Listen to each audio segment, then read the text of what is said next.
The other day, disaster struck, and it struck in the form of an absent-minded homesteader who has nobody to blame but himself. I got home from dropping the kids at school like any other morning. Unlike every other morning, I then proceeded to walk the dog and go to work. Usually, in between those two steps, I go out to the hoop house and open the natural heat mat, especially on a day that promises to be warm and sunny. On this particular day, I forgot and went right to work in my basement office after walking Ziggy. When I eventually resurfaced a couple hours later, heading up to the kitchen to grab some lunch, the beautiful sunshine blazing through the windows hit me like a ton of bricks. Before even looking at the thermometer, I knew. Immediately I rushed outside, even though, by that point, I knew there was no point to rushing. It was too late. Sure enough, everything was fried. The temperature inside the heat mat, by that point, was so high it wasn't registering on the external sensor that sends readings into the weather station in the house. Whatever temperature that is, it's too hot for seedlings. I would love to say this is the first time I've made this mistake, but that would be false. That, of course, makes the level of frustration much higher.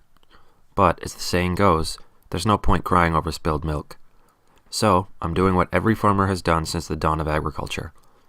When stuff happens, and it always will, whether through the fault of the farmer like this, or just by some act of nature, farmers have to pick themselves up and dust themselves off.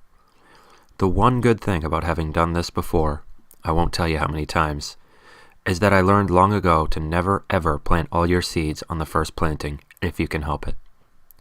I always save back some seeds, particularly for my earliest planted cultivars.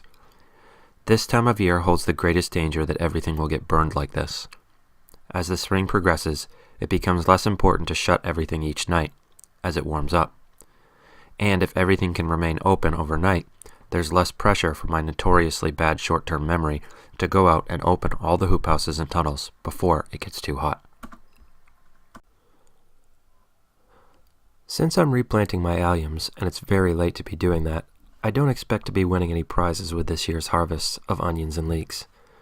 But, since I'm doing this on the homestead scale, and not selling the onions I eventually do harvest, they don't need to meet any size or shape standards. All they have to do is grow large enough to give us onions we can use in the home. I think I'll get to that stage by the harvest, assuming these germinate and I don't ruin this batch too. But, since I'm already experimenting with the late planting, I figure I might as well push the experimental envelope one further. I've never tried pricking out onions. This is one of the few crops I've always planted 1 or 2 seeds per cell. But I'm in a hurry now, and I want to get these planted as quickly as possible. I have no reason to expect pricking out will not work with onions and leeks. So, let's give it a shot.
This is another time when keeping good notes is worth the time it takes to write everything down.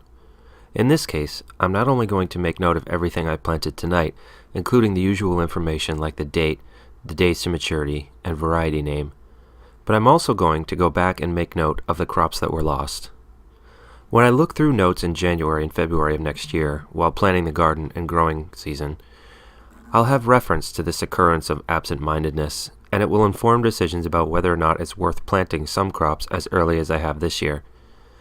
Likely, I'll try again next year and cross my fingers that I've learned my lesson, and always get out to the hoop house to open things in a timely manner. But it's good to have the notes, particularly if I look back over previous years and aggregate the information. If this happens every year to the same crop, at about the same time, it might be time to throw in the towel on getting that out early, and focus on other areas. Either way, I won't be able to make that decision without making note of the failure here.